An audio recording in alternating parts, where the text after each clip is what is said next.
Good afternoon, everybody. They passed this sheet out for us this morning and said we had to read this when we started the session, so I'm going to read it and then we'll pick it up from there. Good afternoon and welcome to the 35th CALLERLAB Convention. Today is March 17th, 2008. And this is the VIP Open Forum. I am Gene Triplett, and your panelists today are Connie Triplett, Wayne Bowman, and Janice Bowman. And I did that so I can throw that away. I go to my notes now.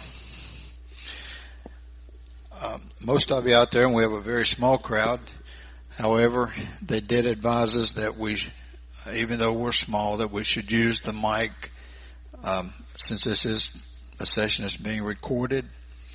And they wanted us to identify if you have a question, identify yourself when you come up. We have a cordless mic when we get started. And since Ed Lyles is sitting on the front row here, I'm going to ask him to pass it around and allow back and get it so we can get everything on tape. As I said, my name is Gene Triplett, and I'm a member of the National Executive Committee of the National Square Dance Convention. And Connie is also a member of the NEC, and she is the circulation manager of the National Squares magazine. Wayne and Janice are good friends of ours and only live 0.2 of a mile away, so we see each other on a regular basis. They are members of the National Executive Committee and also were the general chairman for the 56th National Square Dance Convention in Charlotte this past year in 2007. So with that said, we're going to move on. It is an open forum. It's for anything you want to discuss. And I'm going to just throw out a couple things to get us started and pass it on down. One, Connie and I are the advisors to the Youth Hall for the National Square Dance Convention. We always have a problem with the youth because our youth age is 18 and under. And the kid that was 18 this year and he's 19 next year, he wants to come back and dance. So it does create a problem for us. With the request from California, from Long Beach, we have come up with something we're going to try in 2009. We don't know how successful it'll be, but it's something we want to try to give the youth, that young lady or young man that has just went past that 18, is now 19, a place where he can come back and dance. And I'm going to try to describe this, so we just have to bear with me. We have a hall that is broken down A, B, and C, similar to what you see here. Have the walls to divide it. We're going to take A, and then we're going to go into B, and we're going to split B down the center. So the dance hall for the youth will be A and half of B. Then we're going to have a 4-foot curtain there that will we'll divide that, and then there will be the rest of Hall B. On the other side of this portion is going to be for the spectators to come in and be able to watch. It will be lined up with chairs there with their backs to the 4-foot curtain. On the other side of that, and to get to that, you got to leave this hall and go out of this room and go into the next one and go through the door. And we're going to allow the families to come in there, and their children can go over and dance with them in that hall, in that portion of the building. But the adults will not be allowed into the youth portion where the youth will be dancing. But if I come in and I have, my little Susie doesn't want to dance with anybody but me, and I can take her over there into this hall and we can dance.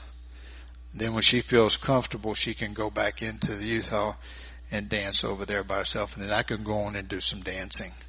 So we feel like this is something we want to try, and if it's successful, then we may move on to do it in Louisville and then on to Detroit. But that's just something that we got, and we can discuss the youth hall if any of you would like to. But then Connie's going to speak a little bit about national squares. I know everybody here is familiar with National Squares. It's a publication that the National Executive Committee puts out 4 times a year, and it has to do with the information that is provided by Publicity Committee of the upcoming convention. They will send the information into our editor of the National Squares magazine, and they will publish it. It consists of any articles they would like to publicize or their press releases as they go out to everybody across the state. So in these issues, there's 4 a year, and they deal with the convention, the upcoming convention. If anybody has any comments or suggestions or anything that the National Executive Committee could do to improve or change the national squares, we always like to get suggestions or comments. Okay, thank you.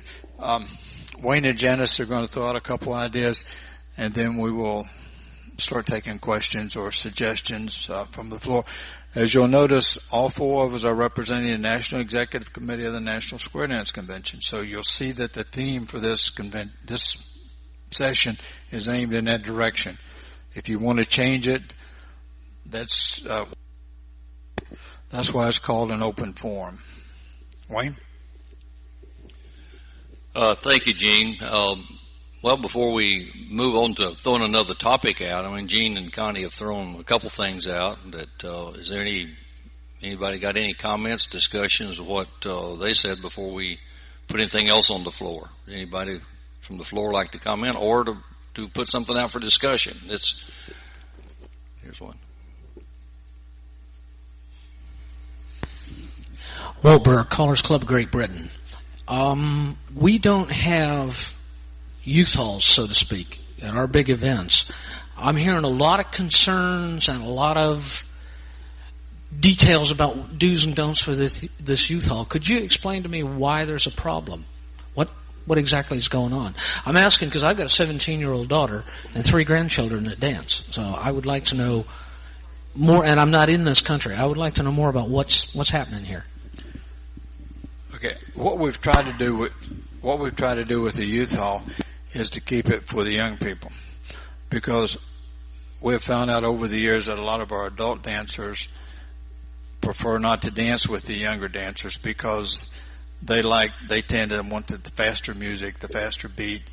They like to move. They like to do a lot of twirling and different things that the adults don't do. So that was one reason we had the youth hall. Second, we feel like that they're there, and if we have a separate area, mom and dad can bring them, leave them there, and not have to worry about them. That they know they're, safe and everything, and it gives them a place to go where they feel comfortable, and they're not concerned about hurting somebody's feelings because they want to dance fast. And we find this is a lot of the reasons, but it gives the youth hall just an identity, a place where they can go and meet their friends and dance with them. And we felt like the NEC, we've raised the youth hall age up and down. We've had it up as high as 25. When we get that high, we find we start having problems with the older youth, as we call them, and we find that it works better for them to stay there. That 18 age has really worked out good for us over the years. And so it's just a place for the young people to go and dance. And the callers that come in, they have their own callers. And these that come in and call are recommended that they call fast beat, high beat, and gives them a chance to do what they want to do. So does that answer? Yeah. Okay. Anybody else on the youth hall? Ray?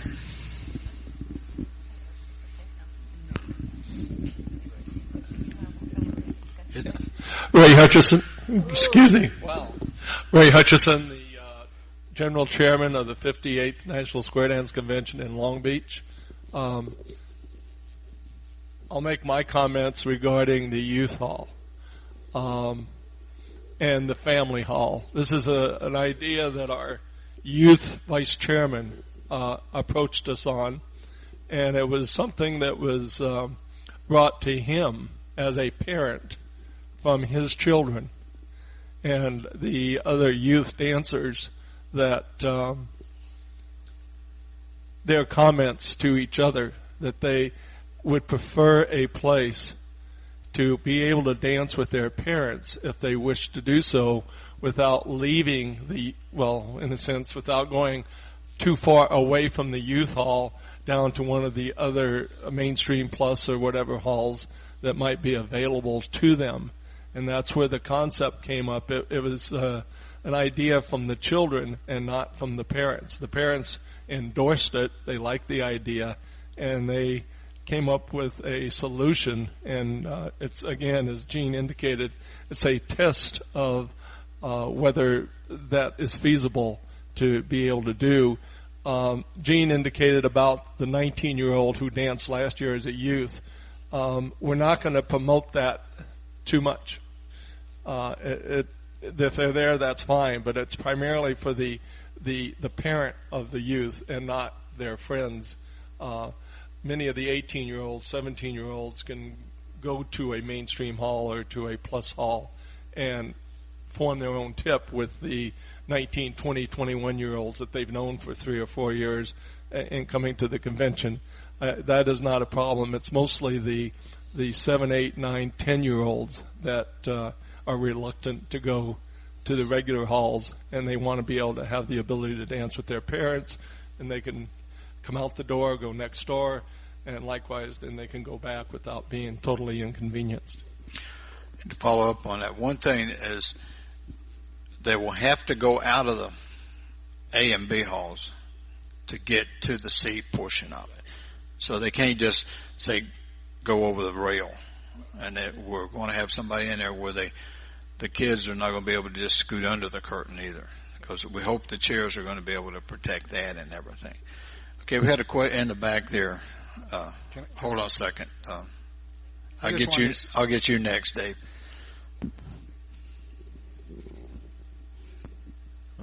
Bob Riggs from Colorado. I was the director of the Colorado Rocky Mountain Dancers for 5 years. And the comments that came, we had a mixed age group from 13, 14 through early 20s. And the group at one time was 30, 35 kids. And when we went to a national, this became a really problematic area. And what happened was they all went and danced on the mainstream floor because they could dance mainstream. They didn't even frequent the youth hall because they couldn't. They couldn't dance with their friends and so on. A mixed age hall, whether you call it a family hall or call it a mixed age hall, I think that's a great idea. As a caller who's called in the youth hall, it's very problematic because you end up with a square or half a square, and then the other kids are somewhere else. And so I look at it as this whole thing is really problematic. I understand what you're trying to solve. I understand what you're trying to do. And I'm not sure I have any answers to it any more than anybody else. So I can't be critical or non-critical or whatever. All I can do is say the kids that come to dance with their friends when they're in the upper teens, they need to be able to go to a mixed age hall so that they can dance with their friends, because friendships don't start and stop at any given age. They tend to flow across an age range. So how can we address that? A mixed age hall, and it's not always, if you're talking little kids, yes, they're with their parents. Well, when you get above 14, they're not going to dance with their parents. They're going to dance with their peers. And so the question is, what are the dancing age? I have a 7-year-old in class at the moment. That's generally the youngest that I'll go. Most dancers that are going to dance at a national are somewhere in the 8, 9, 10 range or older. So you're talking 10 and up generally. in that age range. And I hope you're not in the babysitting business, because that's not what you should be in either. So there's just some ideas and thoughts and so on from somebody who's dealt with that kind of a group for a fairly long time. I'm no longer affiliated with the Rocky Mountain Dancers, but they still exist, they're still going, and there's still another group, and they're planning to be in Wichita, as I understand it. And they're now in I think the youngest is now 16. So it varies, but those are ideas. Thank you. As he said, it doesn't matter what we try to do, you will never please them all. You always have, every year we have complaints that come from the youth hall, some justifiably and some are not. So we work on it, and as we tell the youth committee, as we get started each time for a new convention, that we're not a babysitting service. Even though it does turn out to be that way, sometimes parents will come and drop them off in the morning. You don't see them again till dinner time. But it does give the young people a place that they can go and they can call it theirs, and that's what we try to do. And we feel that it's a safe place for them to go. And in today's world, it's I think a place we need to have them. Okay, Dave, you're next. Yeah, go ahead. David Hubbard from Wichita. That isn't to say that we don't welcome them on the main floors of each of the dance halls. I remember an experience where we danced with a young girl. I mean, she was obviously only maybe 8 years old, dancing with an older person, older guy. And after the tip was over, we said, well, is your father, are you dancing with your father? And she said, oh, no, this is some guy I just picked up. And our eyes all rolled, wow. Well, but, that isn't what, if you're dancing with your kids and you're comfortable with that and they're comfortable, great. Come on to the main floor. But on the other hand, it really did kind of disturb us that was happening, that does happen, that will happen again, I'm sure. But we try to provide a place where they can dance, and the parents can be assured that, let's put it this way, if the parents say to the child, stay there until I come pick you up, that's one thing. But we can't force the child to stay in the youth hall until the parents come to pick them up, because we're not a babysitting service. Thank you. Pat? Yeah, Pat Herndon, Program Chairman for the 58th National Square Dance Convention in Long Beach. Two things. One of them regarding the babysitting. The rules that our Vice Chairman has put forth is that kids have to be able to dance at least mainstream level in order to come into the youth hall. We've seen cases in other conventions where kids that didn't even know how to dance at all came into the youth hall and tried to learn how to dance. And, of course, whatever square they were in was broken down most of the time. And that's one of the things they're going to insist is that the kids are at least mainstream dancers. The other thing, and this is what was told to us by the kids, was that, when we talked about the issue of, well, if you're older than 18 or you want to dance with someone older than 18, you're free to go down to, like, the mainstream hall and dance down there. And what they pointed out to us is there's youth style dancing that's different from regular old fogey dancing like we do, and that unless they could take a complete square, and even if they did, the music probably wouldn't be fast enough for them in the in the regular mainstream hall. And so by being able to dance in the family hall, they're dancing the higher speed, more vigorous style of dancing that the youth like to do, that they wouldn't be able to do if they just went off to another hall. So, anyway, we're very appreciative that the that the NEC is willing to give us a chance to try this out, and our youth committee felt very strongly that this is something that that the dancers would like, the families would like, the kids would like, and so. We're going to get a chance to prove that, and we appreciate your support on that. It's amazing that Pat and I are still speaking after our discussions we've had over this.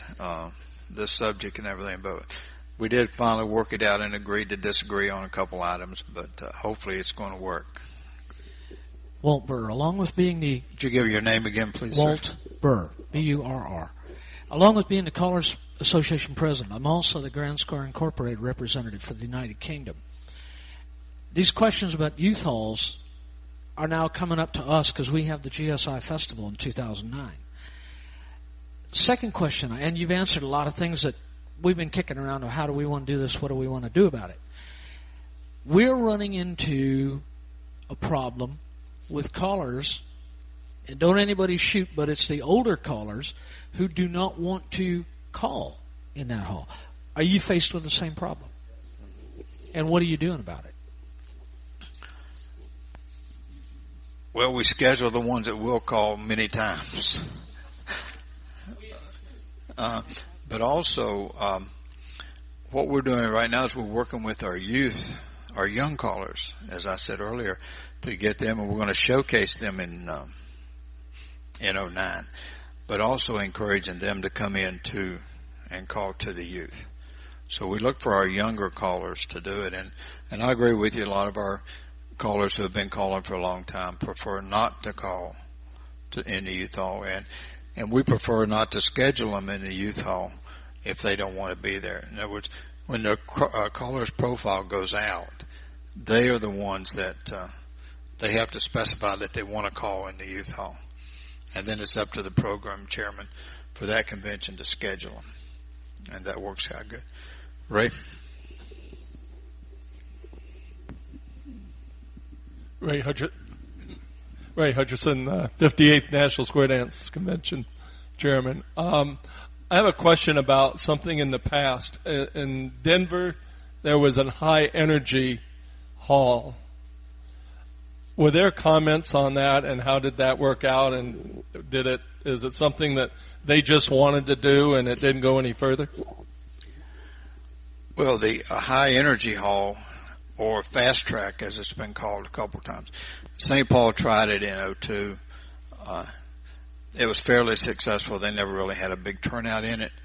And I'm not sure about Denver, as I never really heard any comments back from it. Bob might have some back there.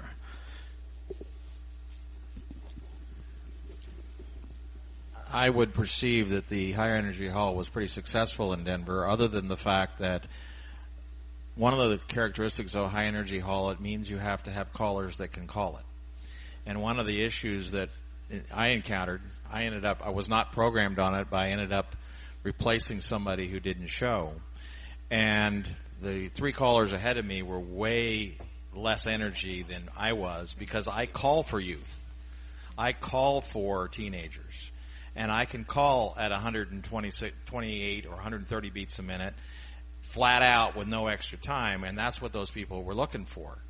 And so a lot of the callers actually had difficulty because they couldn't call at they were high energy in their projection and in their loudness of music, but not in their actual dancing. So I actually think that the dancers had a great time and were ready for it. I think there was actually an issue with the ability of the callers to call the material that was being asked for.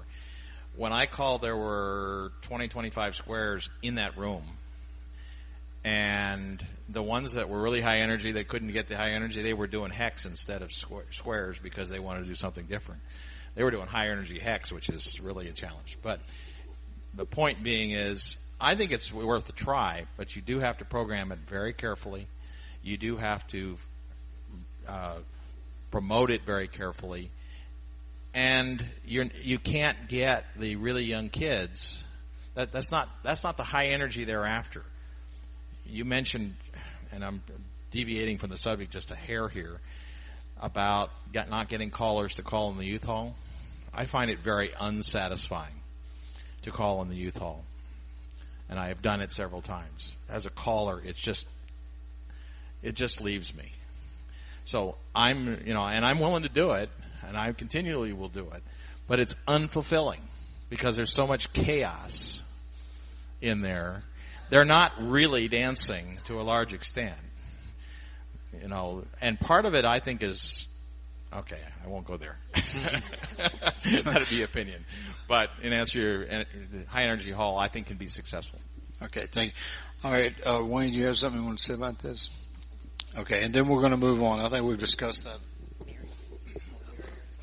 In regard to the high energy, I know when we were in Denver, we observed that hall, and I know it was usually packed. But I didn't see that it was a hall full of young dancers.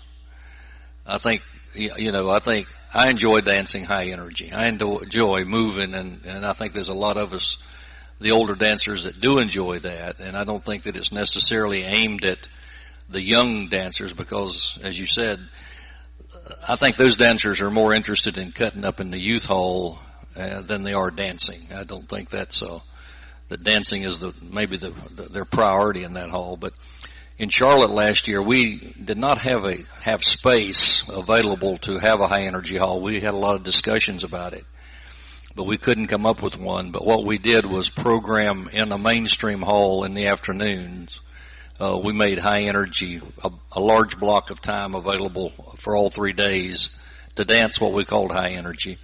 It was well attended and good comments, but here again, it was not a bunch of young dancers that was in there doing it. It was dancers of all age, and they enjoyed moving faster and to a different beat and had a great time doing it. So I hope conventions continue to offer it because I think there's a group always at the conventions that will be looking to do something like that, do differently than just dancing mainstream at the usual speed. So I think it's a good thing to have.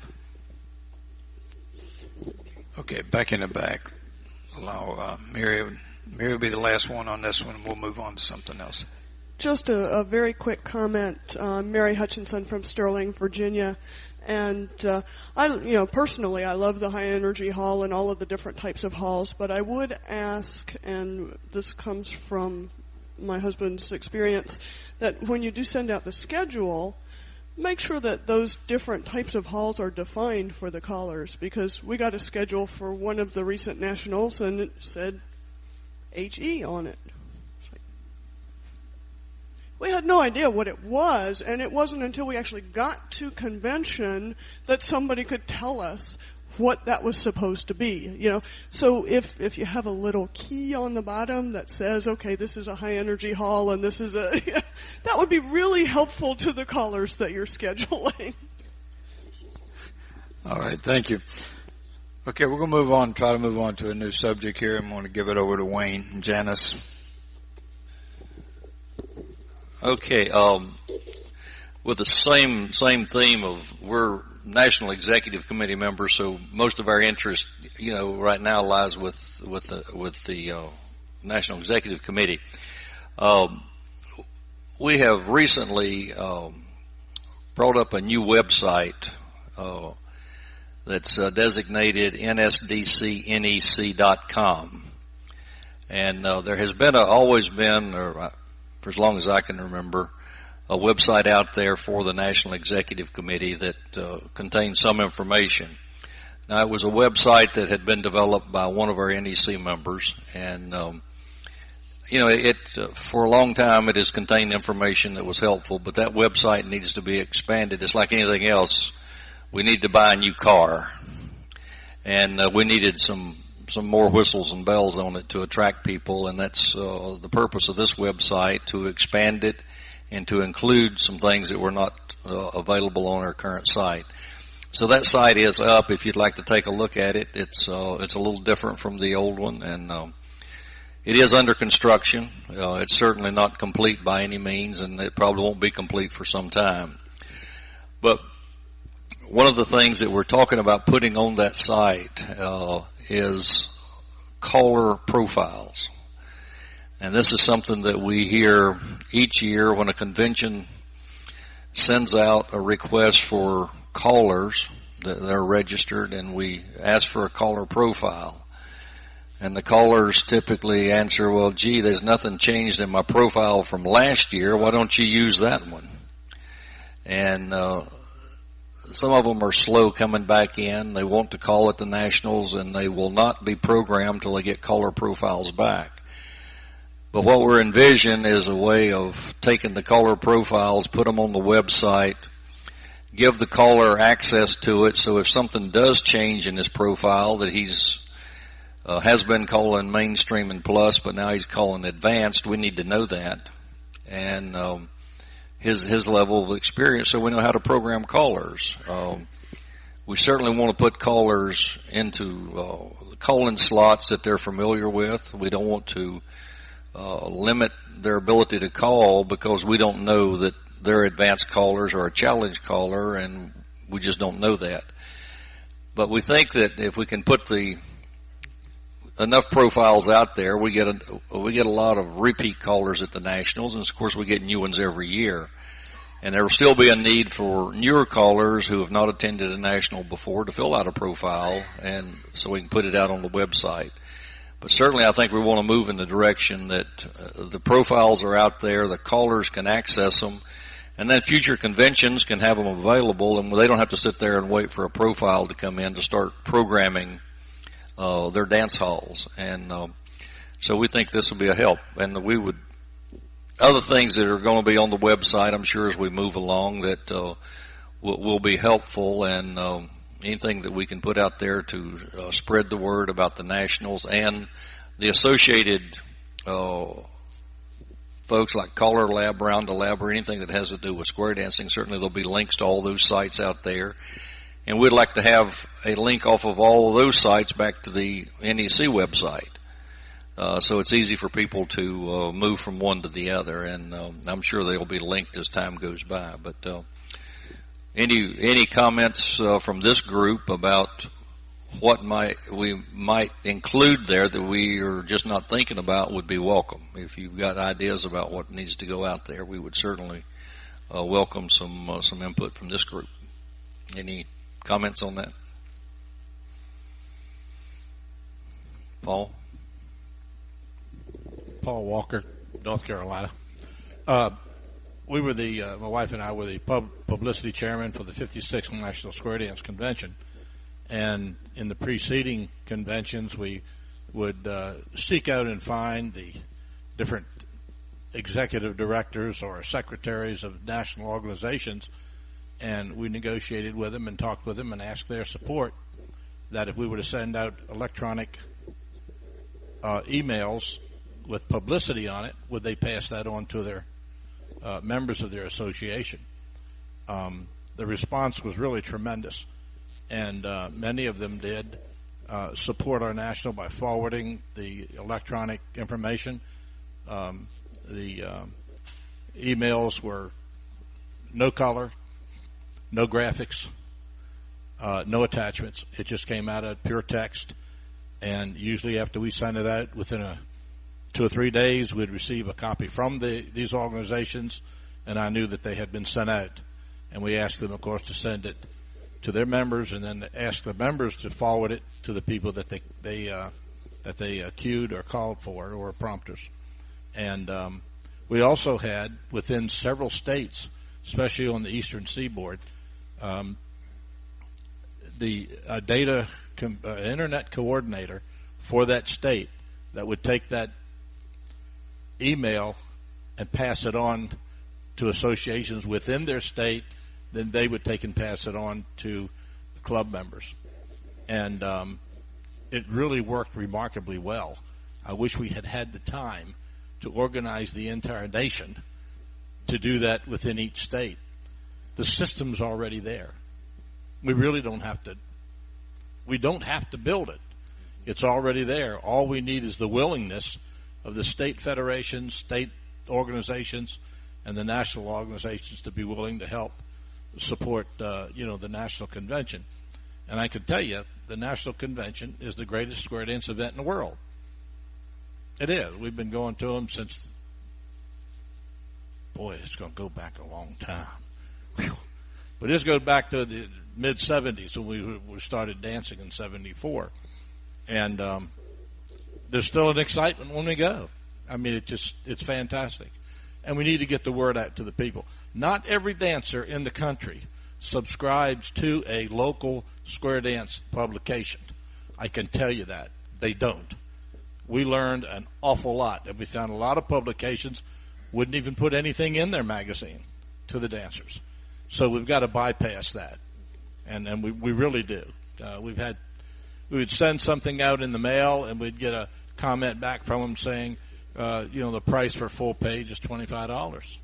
There's no way the national conventions can afford to pay for advertising in all the square dance publications. So the internet's there, and it's all ready to go. All we got to do is get the willingness of people to be willing to support it. Walt Burr, Callers Club Great Britain. I have a suggestion for you, or whoever is doing this publicity. You're retired. Okay, who's doing the publicity for the upcoming next year's convention? Okay. I'm the president of the British Callers Club, and I belong to the European Callers and Teachers Association. We got nothing whatsoever about the national convention as far as information. We had to go and hunt for it.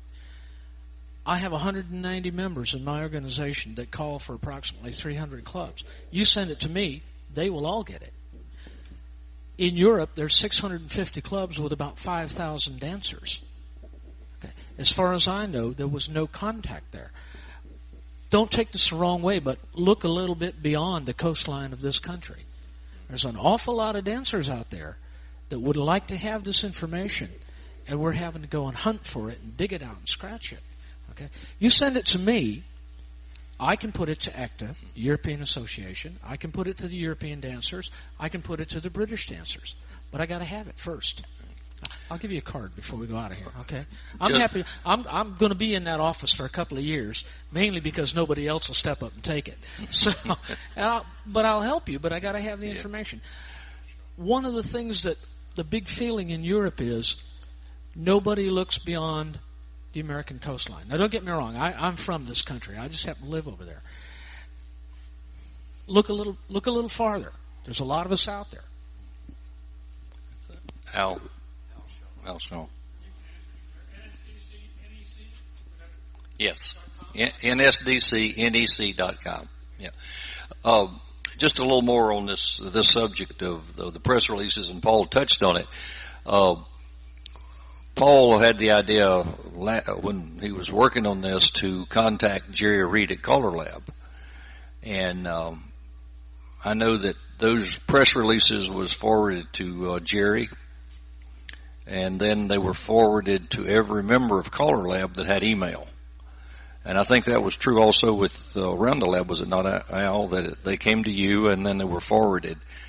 I don't know if you should have gotten one from the 56th last year. Okay.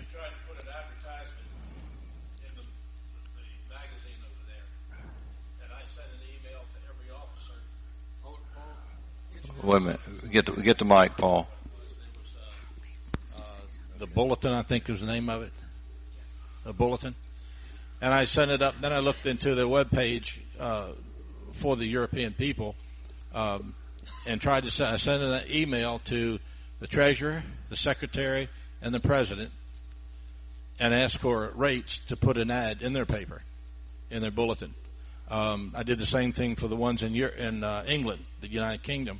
I got back one from them. We sent the ad to them, sent the check to them. Everything was, and they put it in their magazine. But I could not get anybody out of Europe to respond to my emails. Lyle, did you have something?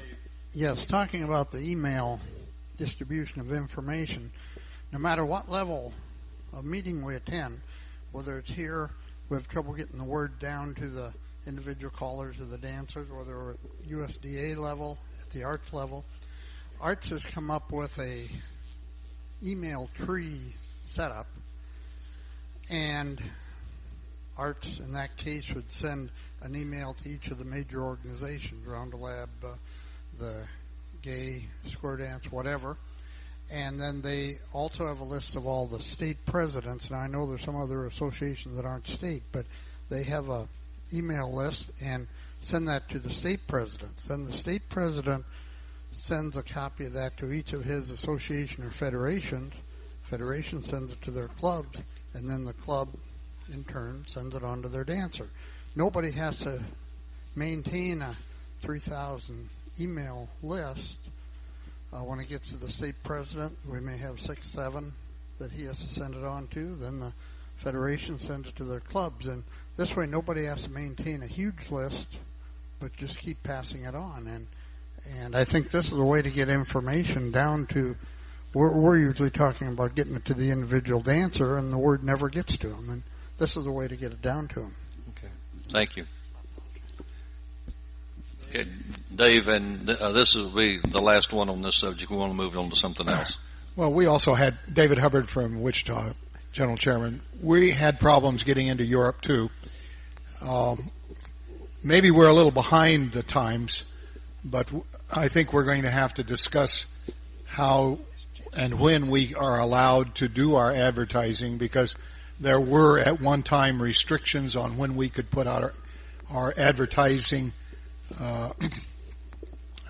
And I think the National Executive Committee is going to have to look at that in light of Internet, electronic communications, and so forth. It's my understanding that the National Executive Committee wants to keep from having a sense of competition among upcoming conventions.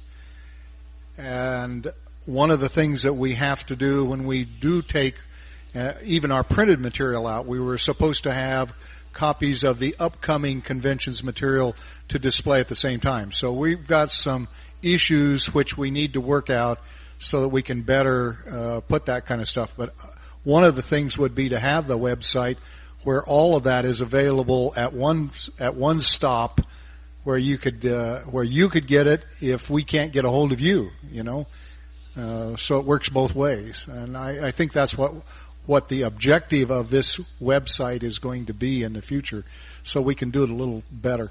Can I just address that? One thing that, from a marketing perspective, you put a website out there with the greatest product that you can get. What you're doing is you're allowing the client to take the initiative to access the web page. Zero. You don't want to do that. You want to get it directly to the people's bathroom so they'll sit there and read it. That's what you want to do. Now, when we went through this, and I was asked during one of our meetings with the NEC advisors, they asked what do you think we could do different in promoting the Nationals? And I said, well, you could take a look at this as a business. You've given me a great product to sell, but you don't let me sell it until about 13 months before we're going to have the convention. And I said, that stinks. Because the people from the East Coast, if you were to take a look at the statistics, if you take a look at the statistics of the convention, you'll find that the people that are the farthest away from that convention, the numbers of people drop drastically. And so, if Long Beach is going to be having their convention, the people from New England and Maryland and Florida, you're not going to get a great number of people. You're not going to hurt anybody by advertising yours if you're closer to them. And so the Internet was declared as open airwaves, so it's free game. You can go ahead and use the Internet to promote your convention. Am I right on that, Wayne? Isn't that what you told me? Because I did it anyway. But okay. All right, last question coming out of Great Britain. Not a question, but just a suggestion, if I may. How many of you have ever been to an event, a major square dance event in Europe? Okay. You know that there's always a huge table full of printed flyers. You need to have your flyers on that table a minimum of 12 months in advance, because the Europeans think nothing of booking their vacations 12 months in advance. Right. So for convention next year, you're already late. All right. You need to have those flyers out. I'll make a deal with you. If you get them to me, I go to Europe on the average of twice a month. Okay. I have an APO box, which will save you money on shipping. Just don't ship 100 pounds at a time. All right. I'll help you. Okay. Thank you very much. Does anyone have anything else you'd like to discuss, we can continue. I have one other item which has already been discussed a little bit here. But any other organizations have anything? You know, Al, CALLERLAB, John from CALLERLAB. Oh, hold on a minute. Get the mic. John Marshall from Virginia. For my wife and I, it's an exciting time because, as most of you know, we're incoming chairpersons for CALLERLAB starting Wednesday afternoon. And for us, it's been a great opportunity leading up to it because we've gotten to work with so many people, and we've been so excited to watch the joining or rejoining, I would actually prefer to say, between the NEC and CALLERLAB. For a long time, I didn't go. And we haven't missed one in any number of years now, and we're glad we picked that up and started doing it again because we're building those bridges. I think the bridges are there now, and now we're getting that traffic back and forth, and I think that's a really helpful thing. But seeing all the different organizations here, not just NEC and the specific nationals, but Round the Lab, who's been such a good sharing partner for so long, we're just thrilled that you come to any of our conventions and participate, and you know that you're welcome in all of the panels to participate and discuss. We want dancer input from dancers and cuers and anyone else that comes because it's that whole open forum thing that works for us, and we'd like to carry that forward. And I just want to thank all of you on behalf of CALLERLAB for being here. We really appreciate it a lot. Thank you, John. Hello? I have one item, Lyle Beck, USDA. I had a request from a lady that's with RFD TV, and they plan to do a program on square dance. They also put out a magazine, 150,000 circulation, and she wanted a picture of square dancing, an overhead shot with the skirts flared out and all this and that. Well, I started working on this, and I couldn't find it. Finally, one night, I sent a message out to about 30 people, dancers, leaders, National Convention chairman, past chairman.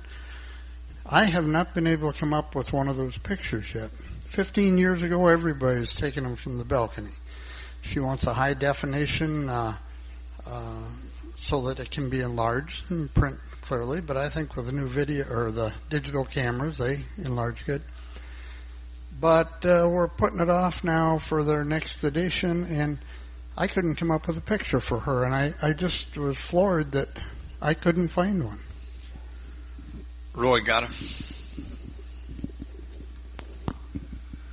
him. All of our instructional videos. What's your name there? I'm sorry, Roy Goddard from New Jersey. Instructional videos have overhead camera shots from directly overhead, and you're welcome to, you have our permission to use any of them. And Tom Dillander has taken, because he has permission, they're now the pictures on the front of the sets in order instructional manuals. He took them off of our videos, so he would have the stills, and I don't have a problem. I'll talk to him and see if he has them available for you. It's not a crowd shot, though. It's a single square. Okay. Right here, David. My request is kind of tied to the conversation we had a little earlier, but is directed more to CALLERLAB. In trying to develop the program for the Wichita Convention, I wanted to use high energy and take no prisoners. And trying to come up with a definition of what those programs are, or what that means in dancing terms, we were told by Jerry that there isn't a definition for them. So if we're going to have that kind of dancing, or if that kind of dancing is of interest either to the dancers or the callers, we have to come up with some kind of a definition of what it is. We were in Colorado, also in the High Energy Hall, and were disappointed by some of the callers who came with their regular record at the regular rate, and it was not what I thought high energy ought to be, but that's my definition. Maybe that wasn't their definition. So, you know, again, if it's supposed to be a... I'll just turn the volume down a little bit. Okay. If 122 beats per minute or whatever is going to be what it is, I think we need to have something like that somewhere that says that's what high energy is, or what is take no prisoners in the minds of all the callers, and so forth and so on. Okay, John, and then Bob. John Marshall, Virginia. You may be better served, I would think, to create your own definition of what you want it to be for your convention. You won't get agreement on high energy. Some people will. I've heard actual callers actually in Charlotte. It was like, well, does that mean I'm calling faster, or does that mean I'm calling harder? And other responses were yes. And it's like, well, they don't know necessarily what that means. Obviously, the screening practices that the Nationals have been doing are better and better. I mean, they're evaluating better who to put into those circumstances. But if you set the standard, what you want it to be, take no prisoners, or what we sometimes refer to as DNI. I can say this, I guess, damn near impossible. It's if that's what you want, then fine, define it as such. But you need to make very sure that not only the callers but the dancers understand what they're going to get, because sometimes dancers will come in with that. They think they're good, strong dancers, and they'll come in and get seriously disillusioned, and then they end up blaming primarily the caller. He wanted to make us break down. Well, folks, take a look at what that meant, before you came in. I've seen callers get up and do a disclaimer now. I'm not trying to hurt anybody before we do this. They've asked me to, blah, blah, and then they let loose. And invariably there's somebody who just thinks the caller's trying to be a smart aleck. So I would think you'd be fine in coming up with your own definition for your convention of what that means this year. And it can change from year to year. That would be up to you all to work out. But there isn't one, and you're not going to get a complete agreement within the callers associations, I'm sure. Okay, right behind you there. Well, John's right on. One of the keys here is that state your name again before you. Bob Riggs from Colorado. The dancers are out there, and if you take no prisoners or high energy or some terms that I've started to use, what you're really talking about is saying to the dancers, establishing some form of expectation. It's just like saying, what's a mainstream dance? Well, there's an expectation level that's being established with the participants when you give it a certain label. If you call it high energy, you need to define what that means from the expectation level. The callers then have to be able to adjust to meeting that expectation level. It's really this balance between expectations and delivery that we're really talking about. One of the things that we have encountered in today's world is when I first started calling, the difference between the least capable dancer and the most capable dancer was actually fairly narrow. In today's terms, the difference between the least capable dancer and the most capable dancer is a very long distance. And that's, in fact, what we're really looking at. When you say high energy, you're looking at the most capable dancer, or you want the most capable dancer in your hall. All right? We have done a great job in the square dance activity addressing the middle to the bottom. And if you go to most communities in this country, you'll be calling to the middle and the bottom of the capability range. What these kinds of take no prisoner, high energy, whatever, is an attempt to say, let's address the upper end, at least in one hall, at least in one environment. So I agree with John. Make a definition. Make sure that it's clear and understood to both the dancers and the callers, and those folks that attend in that hall are going to have a great time. Okay, I think we discussed that subject. Does anybody have anything else you'd like to bring? We still have about 5 minutes left before we end this up. I think it's scheduled to end at 3:30. Okay, if not, I'm going to pass the mic down the line, let everybody up here make final comments, and then we should be close to being finished. I have laced 2 issues of National Squares up here. If anybody would like to get some and take them back to your area and get some more subscriptions so that more people will know about what's happening. And this is publicity for the National, for the upcoming convention. Thank you. We appreciate all the input that you've had.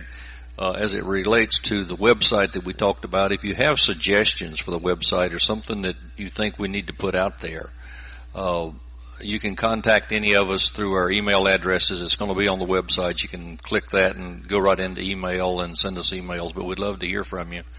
But we do appreciate your taking time, and I was saying to myself as we come in, well, do we think we'll have enough to fill an hour? I think we've got more than enough to fill an hour and could have continued on, but we do appreciate your inputs, and I think we all learned something from these kind of sessions, and thank you for coming. No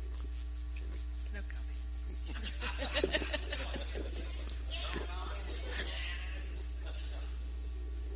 Thank you, Wayne, Janice, Connie. Thank everybody for coming. I had one other item we were going to discuss, but we didn't. Well, we did discuss it a little bit without realizing, and that was the promotion of the National Square Dance Convention. And I think we got into a little bit of that with the website and everything. But we're looking forward to the website getting up and running. I think it's going to be a great addition to us. John, I think you had a challenge. I think CALLERLAB still needs to come up with a definition of high energy, and then the conventions can move off of that one way or the other if they so see. And but we look forward to seeing all of you in Wichita in June. So thank you all for coming, and if you have any other questions, something you'd like to bring up before we leave, we'll be here a couple minutes and everything. So thank you all for coming, and particularly our visitor from Great Britain.